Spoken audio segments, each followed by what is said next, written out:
هادي له وأشهد أن لا إله إلا الله وأشهد أن محمدا عبده ورسوله أرسله بالحق بشيرا ونذيرا أما بعد فإن خير الحديث كتاب الله وخير الهدي هدي محمد صلى الله عليه وسلم وشر الأمور محدثاتها وكل محدثة بدعة وكل بدعة ضلالة وكل ضلالة في النار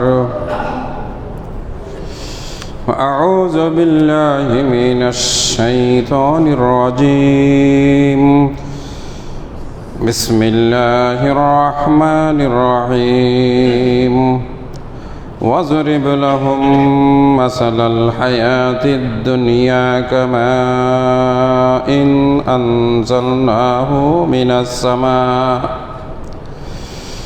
أنزلناه من السماء فاختلط به نبات الأرض فأصبح حشيما تذروه الرياح وكان الله على كل شيء مقتدرا المال والبنون زينة الحياة الدنيا والباقيات الصالحات خير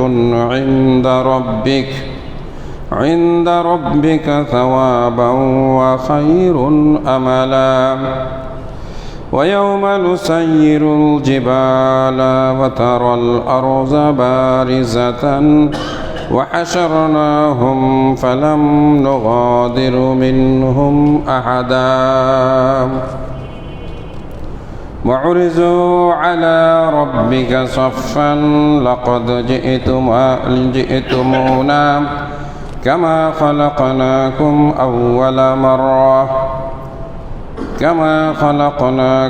أول مرة بل زعمتم أن لن نجعل لكم موعدا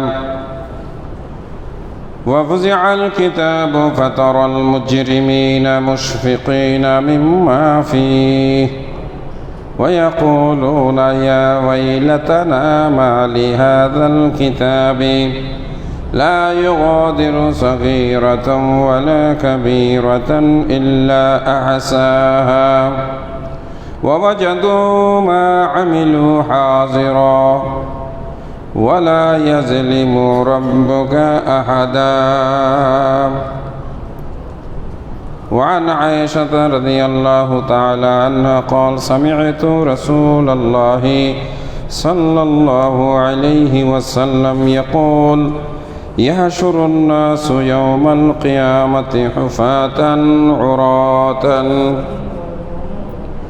غزلا قلت يا رسول الله الرجال والنساء جميعا ينظر بعضهم بعضا قال يا عائشة الأمر أشد من أن يهمهم ذلك متفق عليه প্রশংসা কেবলমাত্র আল্লাহ রাব্বুল আলামিনের জন্য আলহামদুলিল্লাহ বান্দা হিসাবে আমাদের দায়িত্ব আল্লাহর শুকরিয়া আদায় করা সমস্ত নিয়ামত আল্লাহ দিয়েছেন আমাদের নেই কিছু নেই যা কিছু আমাদের হাতে আমাদের কবজায় এগুলো সবই আল্লাহ আমাদেরকে দিয়েছেন আল্লাহ মহান দয়ালু মেহেরবান অনেক বড় বড় অপরাধ করার পরেও গুনাহ করার পরেও আল্লাহ রাব্বুল আলামিন যে জিনিসগুলো বেশি জরুরি দরকার বাতাস সূর্যের আলো বেঁচে থাকার জন্য অক্সিজেন খাবার পানি অপরাধ করার পরেও আল্লাহ রাব্বুল আলামিন এগুলো বন্ধ করে দেন না, আমরা পেয়ে যাই। বাতাস আল্লাহ পাক কখনো বন্ধ করে দেন না। পানিও আমরা পেয়ে যাই, আল্লাহ পাক আমাদেরকে পানি সহজলভ্য করে দিয়েছেন। আমাদেরকে সৃষ্টি করেছেন কেন?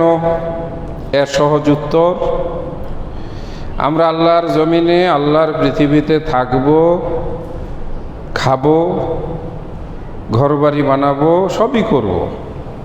সাথে সাথে আমরা আল্লাহ সুবহানাহু ওয়া তাআলার হুকুম মতো চলব, তার ইবাদত করব, এইটুকু আমাদের কাজ। কেন করব? কারণ আমরা মৃত্যুবরণ করব, আমরা মরে যাব। এটা খুবই সত্য কথা, আমরা সবাই মরব। আল্লাহ পাক কোরআন মাজিদে আমাদের নবীকে উদ্দেশ্য করে বলছেন, আমাদের নবীকে লক্ষ্য করে বলছেন, ইন্নাকা মাইয়িতুন, এ নবী তুমিও মরবে, ওয়া ইন্নাহুম মাইয়িতুন, আর যারা আছে সবাই মৃত্যুবরণ করবে। আল্লাহ পাক একেবারে কমন ভাবে কোরআন মাজিদে একটি আয়াত নাজিল করেছেন, কুল্লু নাফসিন যায়িকাতুল মাউত। এই আয়াতটি আমাদের সবারই মুখস্থ থাকা, শুনতে শুনতে মুখস্থ হয়ে যায়, মুখস্থ থাকাও দরকার। কুল্লু নাফসিন যায়িকাতুল মাউত। কোরআন মাজিদের একটা দুইটা আয়াত যদি আমরা মুখস্থ রাখি, গুনাহ তো হবে না, দোষ তো হবে না। এটা মনে রাখার জন্য প্রত্যেকটা প্রাণী মরবেই, মৃত্যুর স্বাদ তাকে গ্রহণ করতেই হবে, চূড়ান্ত কথা। আর সত্যটা কি? আমার দাদা মৃত্যুবরণ করেছেন, দাদারও একজন পিতা ছিল, তিনিও মরে গেছেন। আমার পিতা, তিনিও মৃত্যুবরণ করেছেন। তাহলে এখন কি হইল? আমার পিতা মৃত্যুবরণ করেছেন, তার পিতা মৃত্যুবরণ করেছেন, তার পূর্বে যিনি ছিলেন তিনিও মৃত্যুবরণ করেছেন। হিসাবটা করলে এখন কি হবে? আমার ছেলের পিতার এখন মৃত্যুবরণ করার সময় হয়ে গেছে। তার মানে কি আমি এখন সিরিয়ালে আছি? অস্বীকার করার উপায় নেই। আমরা অনেক সময় এটাকে খুব খারাপভাবে দেখি যে মুরব্বী বয়স হয়েছে, এখন একটু আল্লাহ বিল্লাহ করেন, কখন মারা যাবেন। আমরা কি করি? রাগ করি। হ্যাঁ, আমি মারা যাব, তুমি এই কথা আমাকে বলছো। কথা তো সত্য। মৃত্যুর জন্য কাউকে আগাম কোনো চিঠিপত্র দেওয়া হয় না, তবে লক্ষণ প্রকাশিত হয়। মৃত্যুর মধ্য দিয়ে আমরা যাব কোথায়? একটা অন্ধকার ঘরের ভিতরে, যার নাম হইল কবর। কবরে থাকবো কতদিন? যতদিন পর্যন্ত না কিয়ামত হয়। কিয়ামত কাকে বলা হয়? পৃথিবীটা যেদিন ধ্বংস হবে। এই যে ধ্বংস, চুরমার হয়ে যাওয়া, ভেঙ্গে চুরে সব একাকার হয়ে যাওয়া, একটা আয়োজন হবে। কিসের আয়োজন? বিচারের আয়োজন। কার বিচার? আপনার, আমার, আমাদের। কিসের বিচার? দুনিয়াতে কিভাবে ছিলাম, কি করলাম, কি নিয়ে আল্লাহর সামনে গিয়ে দাঁড়ালাম। খুব সহজ সহজ কথা, সাংঘাতিকভাবে মনে প্রাণে এই জিনিসগুলো বিশ্বাস করা, এগুলো ঈমানের অংশ। আপনি বিশ্বাস করলেও এরকম ঘটবে, আপনি বিশ্বাস না করলেও এরকমই ঘটবে। আমার পিছনের খুতবায় শুনিয়েছিলাম মিজান, একটা শব্দ। মিজান মানে দাড়িপাল্লা, যা দিয়ে ওজন করা হয়। আল্লাহ পাক কোরআন মাজিদে বলছেন মিজান সত্য। আল্লাহ কিয়ামতের দিনে এই মিজানের পাল্লা সামনে ধরবেন এবং বলবেন, ওর নেক আমলগুলো মিজানের পাল্লায় উঠাও, পাপগুলো তার মিজানের পাল্লায় উঠাও। মানুষটা তখন মিজানের কাঁটার দিকে তাকিয়ে থাকবে, কি ভয়ঙ্কর অবস্থা! একবার ভেবে দেখুন তো, ভিতরটা কাঁপে কিনা। ফামান সাকলাত মাওয়াজিনুহু, আল্লাহর কথা, কোরআনের কথা।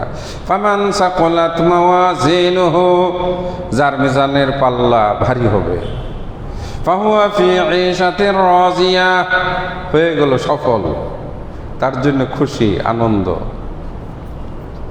ওয়ামান খাফাত মাওয়াজিনুহু, যার পাল্লাটা হালকা হবে, নেকি কম হবে, পাপ বেশি হবে, পাপ ভারী হবে, তার কি অবস্থা হবে?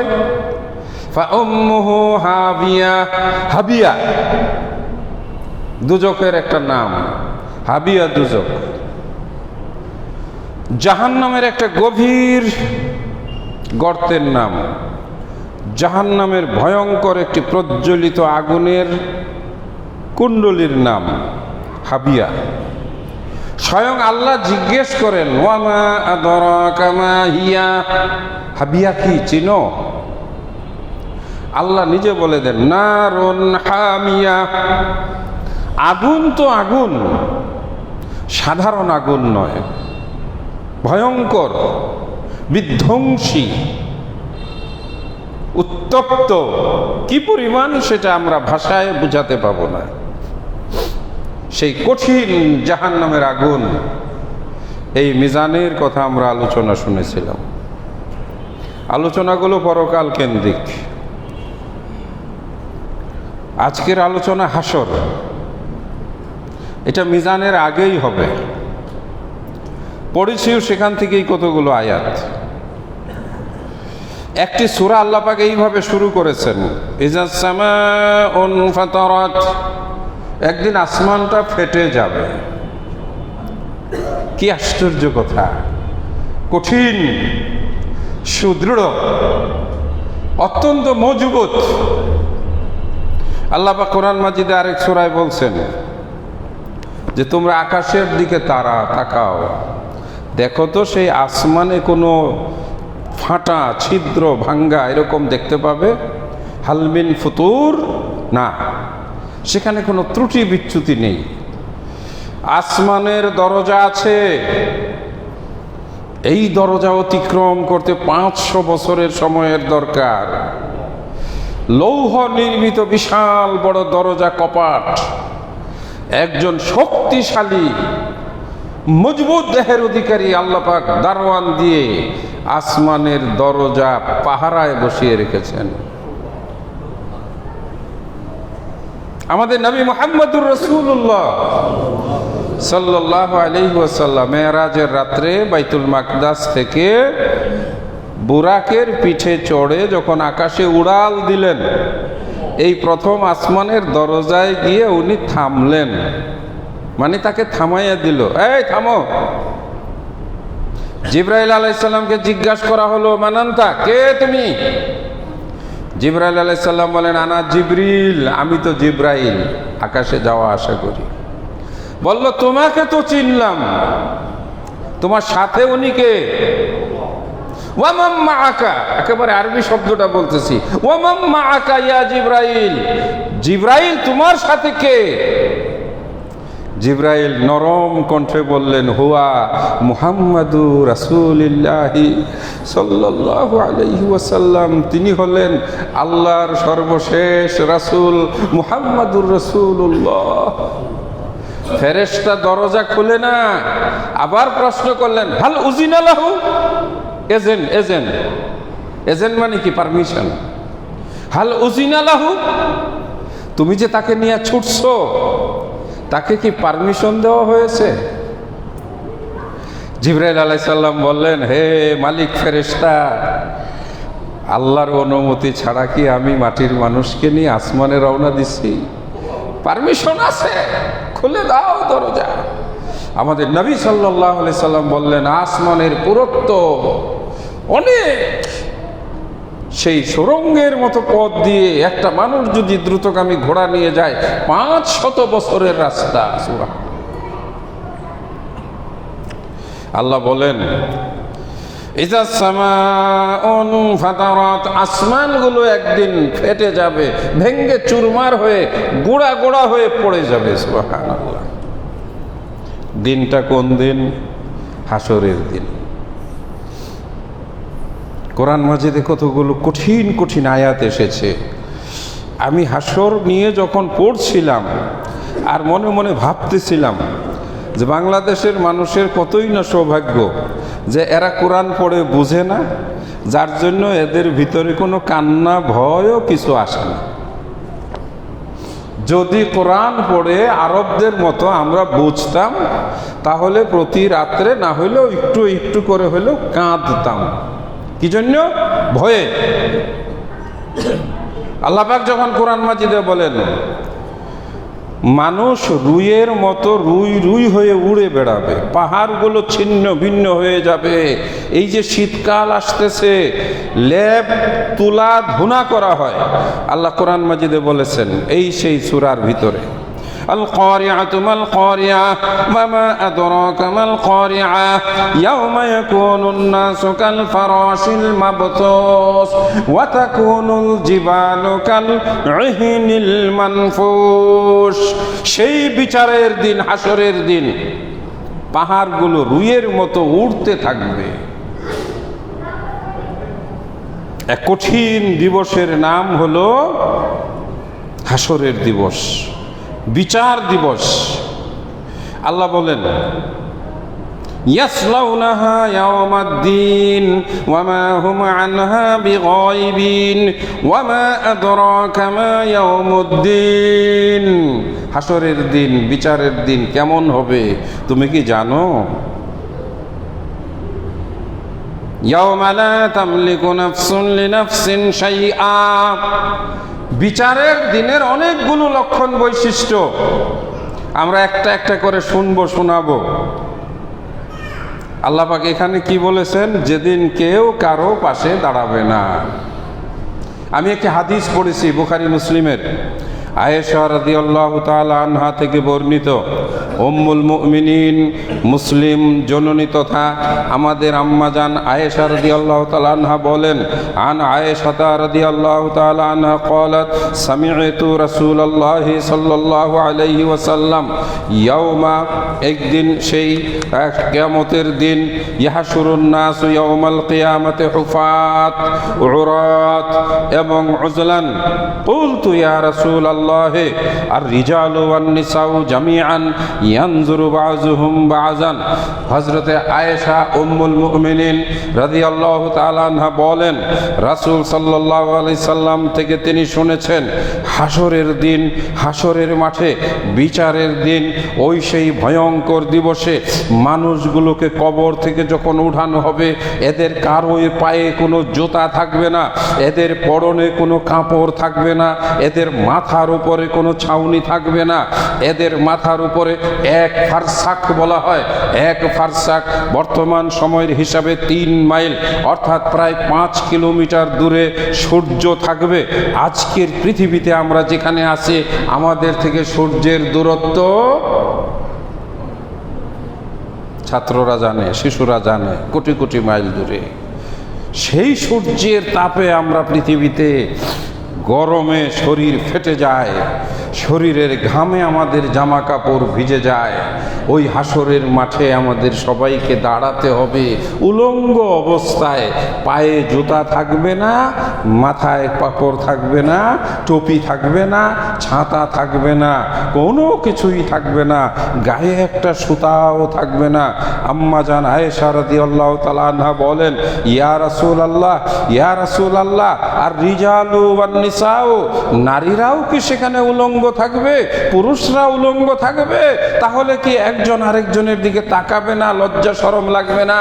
রাসূল সাল্লাল্লাহু আলাইহি ওয়াসাল্লাম বলেন, হে আয়েশা, তুমি ভাবতে পারো না, তুমি ভাবতে পারো না হাসরের ময়দানের কি ভয়াবহ অবস্থা হবে। কে কার দিকে তাকাবে, কে কার দিকে তাকাবে মানুষ যা কল্পনাও করতে পারে না। তার চাইতে হাসরের ময়দানের অবস্থা আরো ভয়ানক হবে, আরো কঠিন হবে। নিজের পাশে কে দাঁড়িয়ে আছে এটাও তার ভাববার সময় হবে না, শুধু বলবো ইয়া আল্লাহ, ইয়া আল্লাহ, নফসি নফসি, আল্লাহ তুমি আমাকে বাঁচাও, আমাকে বাঁচাও। আল্লাহ রাব্বুল আলামিন তখন বিচারের চেয়ারে বসবেন। এর নাম হাসরের ময়দান। অনেকগুলো আয়াত আল্লাহ রাব্বুল আলামিন এই হাসরের ময়দান সম্পর্কে নাযিল করেছেন। একদিন আমাদের সবাইকেই এই মাঠে দাঁড়াতে হবে। কিছু আয়াত আমরা শুনি। আল্লাহ পাক বলেন, একটি দোয়ার মধ্যে আমাদেরকে আল্লাহ পাক শিখিয়েছেন সূরা আল ইমরানে, রব্বানা ইন্নাকা জামিউন নাসি লিয়াউমিন লা রাইবা ফীহি ইন্নাল্লাহা লা ইউখলিফুল মিআদ। এটি সূরা আল ইমরান, এটা একটা দোয়া। আজকের খুতবায় মনে রাখার জন্য, মুখস্থ করার জন্য এই দোয়াটি বলবো, আমরা সবাই যেন মুখস্থ করে নেই। দোয়াটি হলো হাসরের ময়দানের বিচারের দিনের বিপদ থেকে মুক্তির দোয়া। রব্বানা ইন্নাকা জামিউন নাসি লিয়াউমিন লা রাইবা ফীহি ইন্নাল্লাহা লা ইউখলিফুল মিআদ। আবার বলি, রব্বানা ইন্নাকা জামিউন নাসি লিয়াউমিন লা রাইবা ফীহি। বাংলা অর্থ, হে আল্লাহ, হে আল্লাহ, ইন্নাকা অবশ্যই আপনি, জামিউন একত্রিত করবেন, আন-নাসা সমস্ত মানুষকে সেই বিচারের দিনে হাসরের মাঠে। এই সম্পর্কে কোনো সন্দেহ নাই। কারো মনে সন্দেহ আছে? বিচারের দিনে আল্লাহ পাক সবগুলো মানুষকে তুলবেন। ইসরাফিলের প্রথম সিংহায় পৃথিবী কাঁপতে থাকবে, চূর্ণ বিচূর্ণ হবে। কেমন হবে সেই সময়? যখন প্রথম ফুৎকার দেওয়া হবে। কোরআন মাজিদে আল্লাহ রাব্বুল আলামিন সেই ইসরাফিলের ফুৎকারের দৃশ্যটি বর্ণনা করেছেন। যখন সিংহায় ফু দিতে থাকবে, আস্তে আস্তে ফুয়ের গতি বাড়তে থাকবে, শব্দের মাত্রা বাড়তে থাকবে। শব্দ শ্রবণ এবং তার আওয়াজের একটা পরিমাপ আছে। এইটাকে আমাদের এই দেশের চিকিৎসা বিজ্ঞানে একটা হিসাব আছে। 60 ডিসিবেল একটা ওই যে পরিমাপ করা হয়, আমরা 30, 40, 50, 60 পর্যন্ত শ্রবণ করতে পারি। এর উপরে যদি আওয়াজ উঠে যায় আমাদের কান বধির হয়ে যাবে, আরও যদি দ্বিগুণ হয়ে যায় আমাদের কান ফেটে যাবে। তার চাইতেও যদি আওয়াজ বেশি হয়ে যায় কান ফেটে মস্তিষ্ক কানের ভিতর দিকে বেরিয়ে আসবে, ফিনকি দিয়ে রক্ত বের হয়ে যাবে। 100, 200, 300, 1000, না না না। হাসরের ময়দানে ইসরাফিল আলাইহিস সালামের সিংহায় যখন প্রথম ফুৎকার দেওয়া হবে, এই প্রথম ফুৎকারে গাছপালা, পাহাড়, পর্বত, মানুষের মগজ, শরীরের সবকিছু একেবারে সিংহার ফুৎকারের ভয়ঙ্কর আওয়াজে চূর্ণ বিচূর্ণ হয়ে যাবে। এর নাম হাসরের ময়দান। কোথায় আছে? কোরআন মাজিদে আছে। আল কারিআ একটা কঠিন শব্দ হবে। শব্দ মানে কি? সাউন্ড। কারিআ, কারিআ শব্দের অর্থ হলো একটা বড় লোহার ডেকসির ভিতরে, গোল লোহার একটা ডেকসিতে যদি একটা বিরাট বড় হাতুড়ি দিয়ে আঘাত করা হয়, যেমন এমন একটা শব্দ হবে 10 গ্রামের মানুষ শব্দটা শুনবে। আল্লাহ পাক কোরআন মাজিদে বলেন আল কারিআ, সেই ভয়ঙ্কর শব্দ। সিংহার ফুৎকার শুরু হবে ধীরে ধীরে। এই ফুৎকারের ফলে ইজাস সামাউন ফাতারাত, এক সময় আসমানটা ফেটে যাবে, ফেটে চূর্ণ বিচূর্ণ হয়ে টুকরা টুকরা হয়ে পড়তে থাকবে। ইজাস সামাউন ফাতারাত ওয়া ইদাল কাওয়াকিবু ইনতাসারাত, আসমান থেকে তারকাগুলো খসে খসে মাটিতে পড়তে থাকবে। ওয়া ইদাল বিহারু ফুজ্জিরাত, সাগর ফেটে যাবে, সাগর ফেটে যাবে। সাগরের ভিতর থেকে গলানো লোহা, আগুন, সীসা সাগরের ভিতর থেকে উঠতে থাকবে চিৎকায়া। এর নাম হলো হাসরের মাঠের পূর্বের দৃশ্য। সবগুলো কথা কিন্তু কোরআন মাজিদে আছে।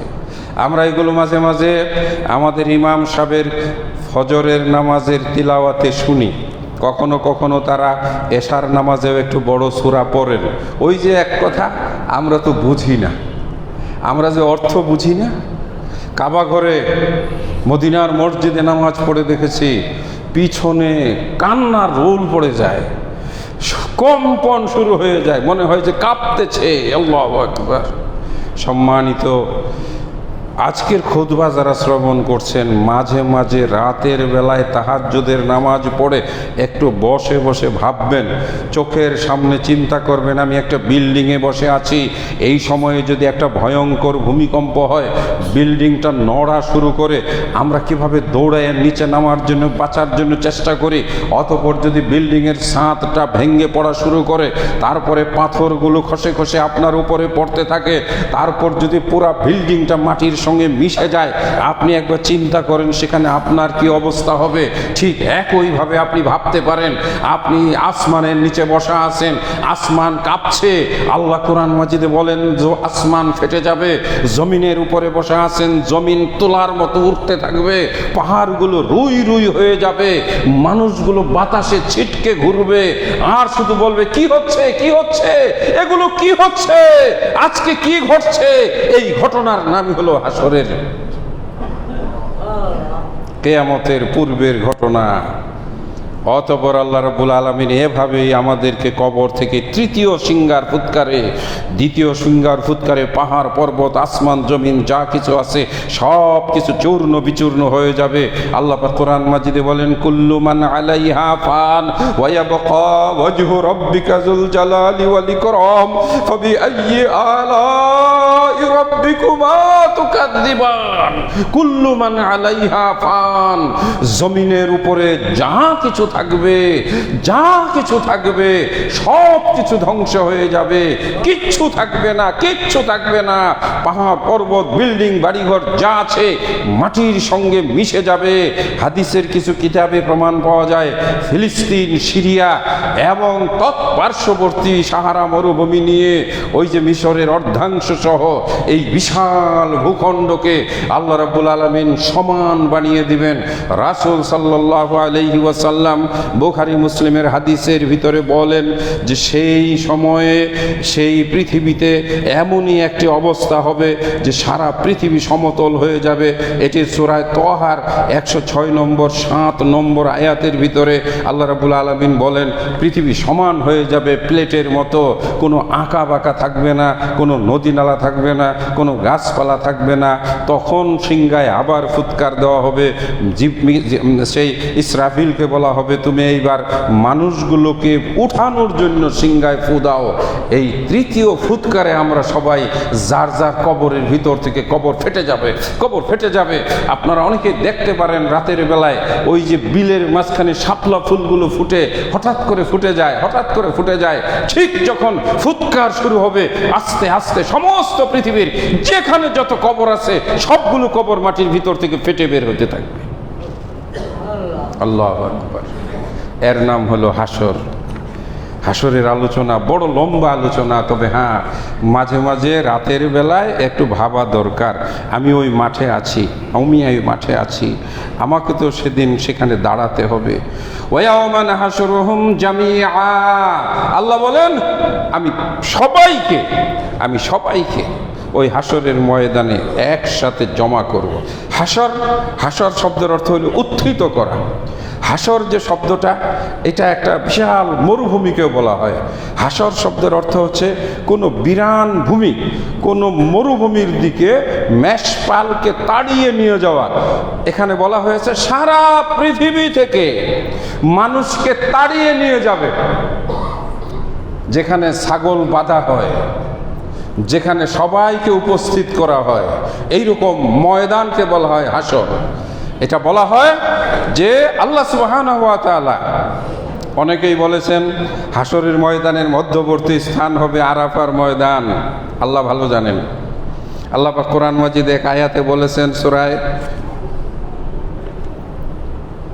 জুমার সূরায়ে মারইয়ামের ভিতরে ওয়া নাহশুরুল মুত্তাকিনা ইলার রহমানি ওয়াফদা। মুত্তাকি যারা হবে, যারা ঈমানদার হবে, যারা পরহেজগার হবে, আল্লাহ রাব্বুল আলামিন এই সব মানুষগুলোকে হাসরের ময়দানে বিশেষ মেহমান হিসাবে তার ছায়ার নিচে জায়গা দান করবেন। সূরায়ে জুমারে আল্লাহ বলেন।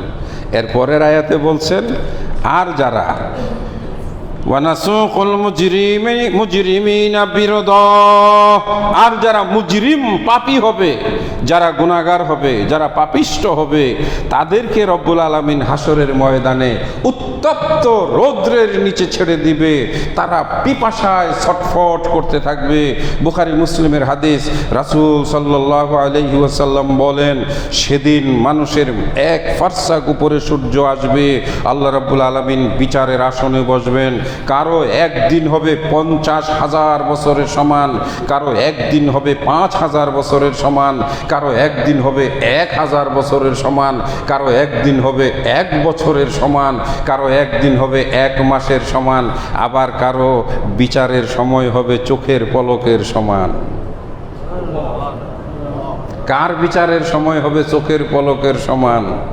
এটাও রাসূল সাল্লাল্লাহু আলাইহি ওয়াসাল্লাম বলে দিয়েছেন, যাদের অন্তর হবে পাখির হৃদয়ের মতো, পাখির অন্তরের মতো, যারা অপরের স্বার্থ ক্ষুণ্ণ করে না, যারা নিজেকে নিয়ে ব্যস্ত থাকে না, যারা জীবিকার জন্য অস্থির হয় না, যারা সম্পদ আহরণের জন্য আল্লাহকে ভুলে যায় না। পাখির হৃদয়ের মতো যারা, মিসলু আফইদাতি তুয়ুর, আল্লাহ রাব্বুল আলামিন তাদের সম্পর্কে এইভাবে বলবেন, যাও তোমরা জান্নাতে চলে যাও। আল্লাহু আকবার। এদের কয় সেকেন্ড ময়দানে যাবে, আল্লাহ বলবে যাও। এইভাবে আল্লাহ তার হাত দিয়ে ইশারা করে বলবেন, এদেরকে জান্নাতে প্রবেশ করিয়ে দাও, এদের আর কিছু দরকার নাই। হাসরের ময়দান কারো জন্য হবে 50,000 বছর। হাদিসের ভিতরে স্পষ্ট এসেছে, ধনীদের চাইতে গরিবরা 500 বছর আগে হিসাব দিয়ে চলে যাবে। ধনীরা তাদের সম্পদ নিয়ে হিসাব দিতে গিয়ে বছরের পর বছর তারা দাঁড়িয়ে আল্লাহ রাব্বুল আলামিনের সামনে কাঁদবে। এর নাম হলো বিচারের দিন। আমরা প্রত্যেক রাকাত নামাজে কিন্তু বলি, মালিকি ইয়াউমিদ্দিন, হে আল্লাহ, হে আল্লাহ, তুমি বিচার দিনের মালিক, তুমি বিচার দিনের মালিক, বিচার দিনের মালিক। হাসরের মাঠে আল্লাহ রাব্বুল আলামিন সূরা নাবাতে বলেছেন, يوم يقوم الروح والملائكة صفا لا يتكلمون إلا من أذن له الرحمن। যেদিন আল্লাহ রাব্বুল আলামিন এই বিচারের মাঠে, হাসরের মাঠে বসবেন, চতুর্দিকে শুধু এক আওয়াজ হবে, ইয়া নাফসি, ইয়া আল্লাহ, নাফসি নাফসি। এই ক্রন্দন ধ্বনিত হবে। এই সময় একদল মানুষ যখন দেখবে তাদের সময় ফুরায় না, তাদের বিচারের ডাক পড়ে না, তারা পুড়তে পুড়তে কালো অঙ্গার হয়ে যাবে। রাসূলের বাণী, সহিহ হাদিসের কথা।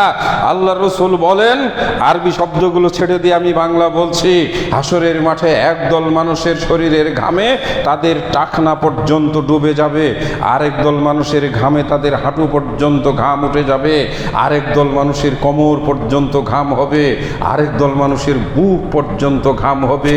ঘামের মধ্যে সাঁতরাতে থাকবে, ওদের দিন ফুরায় না, দিন ফুরায় না।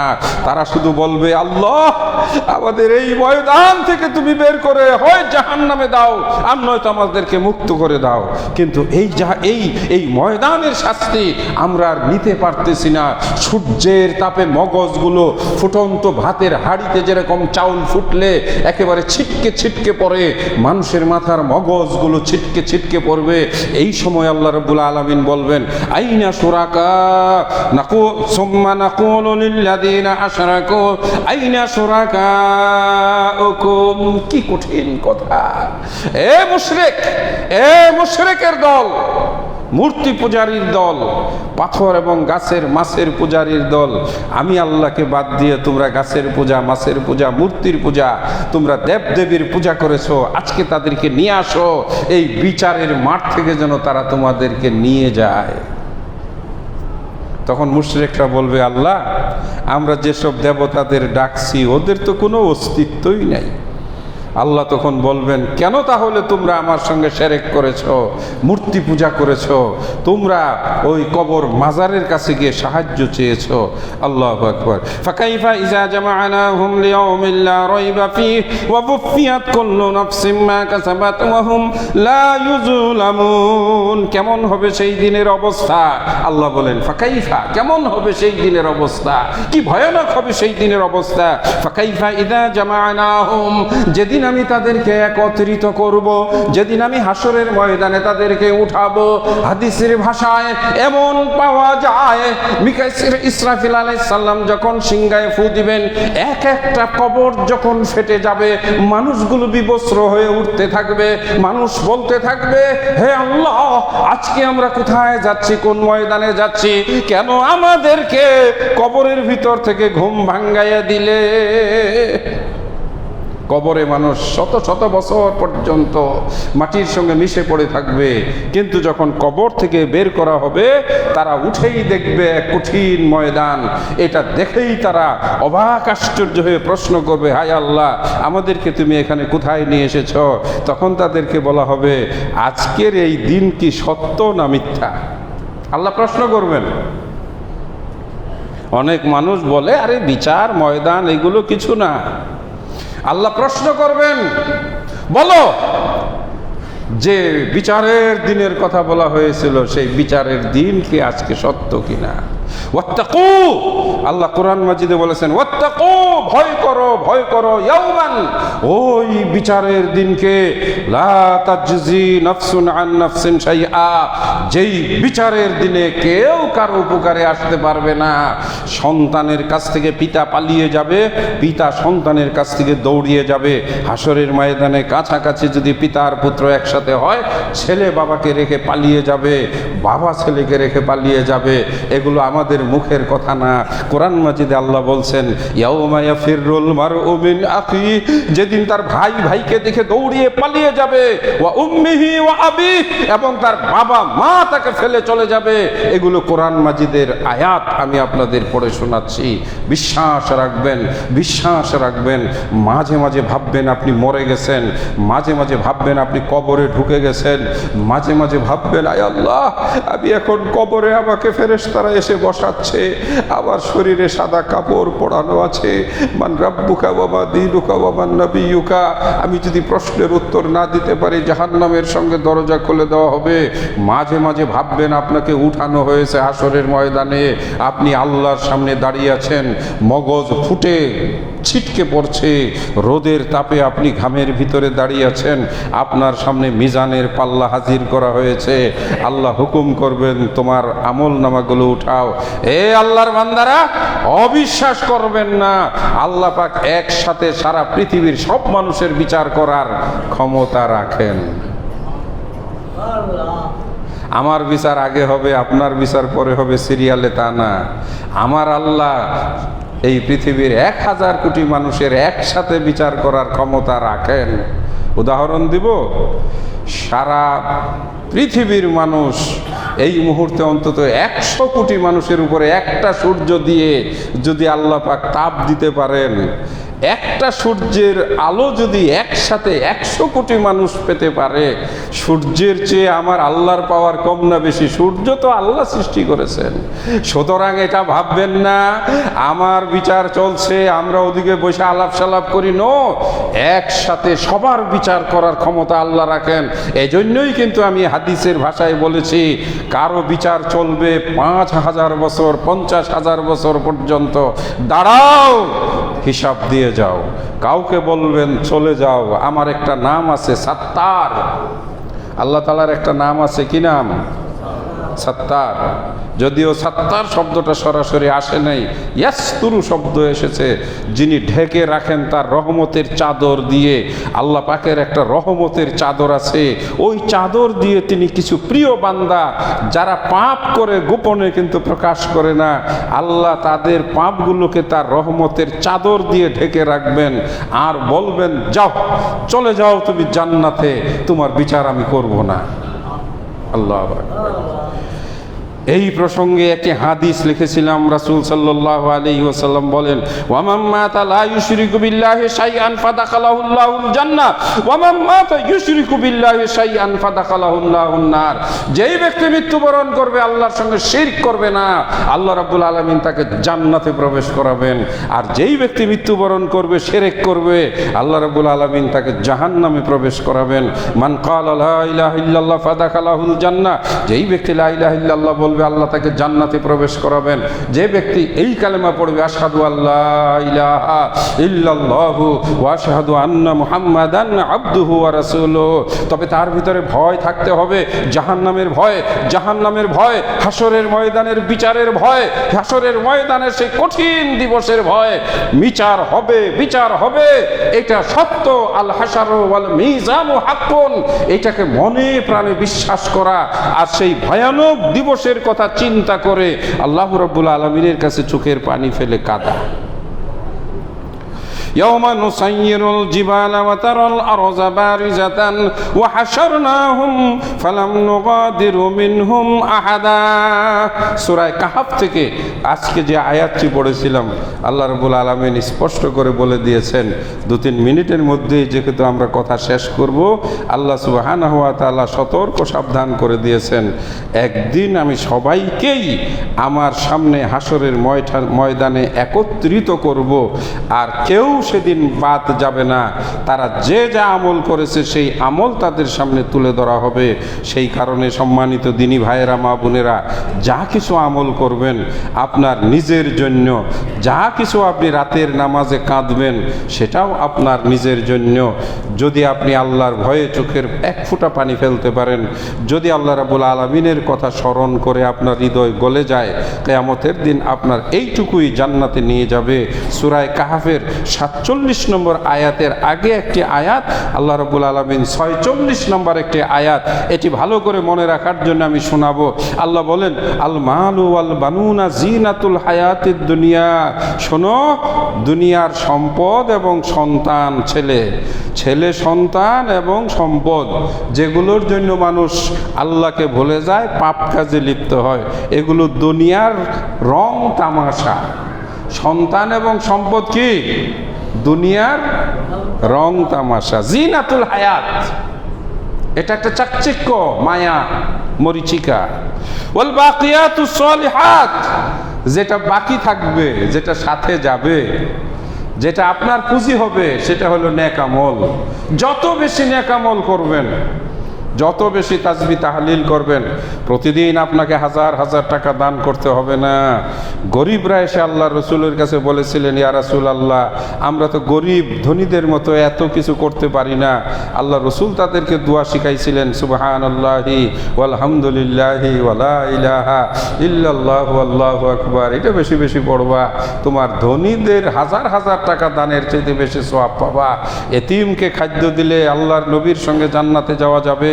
2টি কন্যা সন্তান আল্লাহ আপনাকে দান করেছেন, ওদেরকে আদর যত্ন মায়া মমতা করে লেখাপড়া শিখাইলে আপনি আর বিনিময়ে জান্নাতে যাবেন। দুর্ভাগ্য, বর্তমান সময়ে মেয়েদেরকে মানে আমাদের পিতারা, গার্জিয়ানরা এত বেশি লাই দেওয়া শুরু করেছে, মেয়েকে ডাক্তার বানাবে, ইঞ্জিনিয়ার বানাবে, পুলিশ অফিসার বানাবে, যার জন্য এতটুকু বাচ্চা মেয়েকে পর্দা করার দরকার নাই, ছেড়ে দেয় রাস্তায়।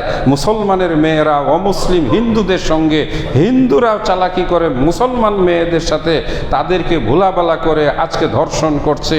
বাংলাদেশে একটা অস্থিরতা তৈরি হয়েছে। ইসকন নামে এক সংগঠন আছে, অমুসলিম হিন্দুদের যারা সুকৌশলে এই দেশে সাম্প্রদায়িক দাঙ্গা সৃষ্টি করে দেশটার ভিতরে একটা অস্থিরতা তৈরি করার গভীর ষড়যন্ত্রে লিপ্ত। আমরা মুসলমানেরা গভীরে যাই না, অমুসলিমরা গভীরে গিয়ে আমাদের জাতিসত্তা ধ্বংস করার পিছনে লেগেছে। আমরাও গা ভাসিয়ে দিয়েছি, মেয়েদেরকে আমরা বেপরদায় বেহায়া বানিয়ে বিদেশ পাঠানোর জন্য একেবারে উন্মাদ হয়ে গেছি। বহু সংখ্যক পিতামাতাই এই মরিচিকার পিছনে ছুটছে, অথচ খুব কম পিতামাতা মেয়েকে কোরআন পড়িয়ে পর্দানশীল নামাজি বানিয়ে জান্নাতে যাওয়ার মানে সম্পদ সংগ্রহ করবে, এই চেষ্টা খুব কম দেখা যায়। নবী বলেন, একটা মেয়েকেও যদি কেউ লালন পালন করে, এক ব্যক্তি বললেন, ইয়া রাসূলুল্লাহ, আমার তো 2 মেয়ে না 1 মেয়ে।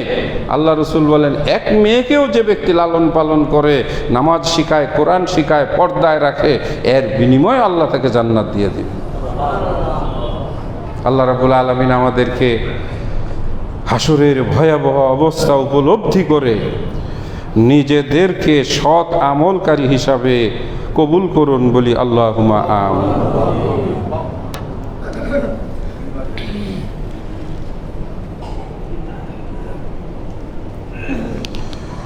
আলহামদুলিল্লাহ, আলহামদুলিল্লাহি ওয়াহদাহু ওয়াসসালাতু ওয়াসসালামু আলা মান লা নাবিয়্যা বা'দাহ। أما بعد أعوذ بالله من الشيطان الرجيم وفزع الكتاب فترى المجرمين مشفقين مما فيه ويقولون يا ويلتنا ما لهذا الكتاب لا يغادر صغيرة ولا كبيرة إلا أحصاها। এটিও সূরা কাহফের একটি আয়াত। আজকে আর এটি ব্যাখ্যা করব না, শুধু এইটুকু বলবো, জুমার দিনে সূরা কাহফ যে ব্যক্তি পাঠ করে আল্লাহ রাব্বুল আলামিন তাকে 2 নূরের মালিক বানান। সূরা কাহফের 10 আয়াত যে ব্যক্তি জুমার দিনে পাঠ করে আল্লাহ রাব্বুল আলামিন তাকে দাজ্জালের ফিতনা থেকে রক্ষা করেন। সেই সূরা কাহফের ভিতরে এই আয়াতটি বলা আছে, সেদিন হাসরের মাঠে যখন তাদের হাতে আমল নামা দেওয়া হবে, তারা তখন আফসোস করে বলবে, হায় এটা কেমন আমল নামা, যে আমল নামার ভিতরে একটি ছোট একেবারে ক্ষুদ্র একেবারে সরিষার দানার মতো নেকি অথবা পাপ কোনো কিছুই বাদ দেওয়া হয় নাই, সব কিছু আমল নামার ভিতরে লিপিবদ্ধ করা হয়েছে।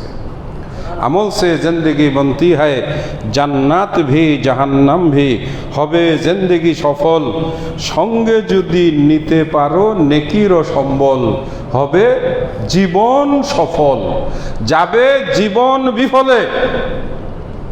আমার আব্বার কবিতার ছন্দের কথা, যাবে জীবন বিফলে। আমল নামা যদি হয় পাপ দিয়ে পরিপূর্ণ, তার জীবন হবে বিফলে। আল্লাহ পাক আমাদেরকে সৎ আমল করার তৌফিক দান করুন, আমিন। আল্লাহুম্মা সাল্লি আলা মুহাম্মদ ওয়া আলা আলি মুহাম্মদ কামা সাল্লাইতা আলা ইব্রাহিম ওয়া আলা আলি ইব্রাহিম ইন্নাকা হামিদুম মাজিদ।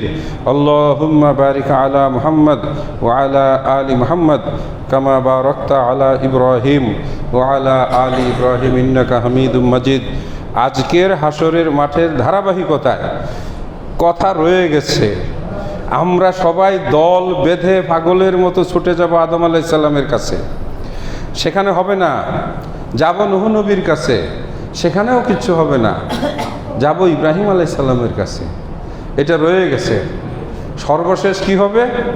আগামী জুমায় আরও বিস্তারিত হাসরের মাঠেরই দ্বিতীয় পর্ব ইনশাআল্লাহ উপস্থাপন করব।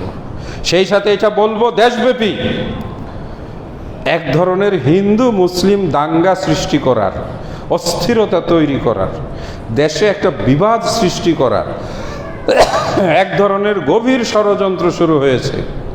নিরপরাধ হিন্দুরা যেমন দোষী নয়, অপরাধী হিন্দুদেরকে হিন্দু হিসাবে না দেখে অপরাধী হিসাবে দেখাটাই আইনের কথা। সুতরাং অপরাধীর বিচার হবে। যেমন এক হিন্দু কুলাঙ্গার কোরআনের উপরে পা দিয়েছিল, আমরা স্পষ্ট বলে দিয়েছি ও পা নিয়ে এই বাংলাদেশে চলতে পারবে না, পা কেটে ফেল। কোনো হিন্দু যদি স্বেচ্ছায় কোনো মুসলমান মেয়ের ইজ্জত সম্ভ্রম নষ্ট করে থাকে, ও হিন্দু না, ও অপরাধী, ও হচ্ছে ধর্ষক। সুতরাং ধর্ষকের বিচার কঠিন থেকে কঠিনতরভাবে করতে হবে। তবে অবশ্যই কাউকে হিন্দু হিসাবে দেখে নয়, অপরাধী হিসাবে। সে অপরাধ হিন্দু করুক, সে অপরাধ কোনো মুসলমান নামের কেউ করুক, অপরাধী এক কথায় অপরাধী। সুতরাং সেজন্য আমরা বিভিন্ন উস্কানিমূলক বক্তব্য কথা থেকে আমরা নিজেদেরকে হেফাজত করব। পাশাপাশি অন্য ধর্মাবলম্বীদেরও আমরা বলবো সংযমী হয়ে চলার জন্য। কেননা মানুষের ধৈর্যের ভাত ভেঙে গেলে কোনো কিছু দিয়েই তা ঠেকানো যায় না। আল্লাহ আমাদেরকে এই সুন্দর সুস্থ চিন্তা করার তৌফিক দান করুন, আমিন। ইবাদাল্লাহ রাহিমাকুমুল্লাহ, ইন্নাল্লাহা ইয়া'মুরু বিল আদলি ওয়াল ইহসান ওয়া ইতা'i যিল কুরবা ওয়া ইয়ানহা আনিল ফাহশাই ওয়াল মুনকারি ওয়াল বাগি ইয়াইযুকুম লাআল্লাকুম তাযাক্কারুন।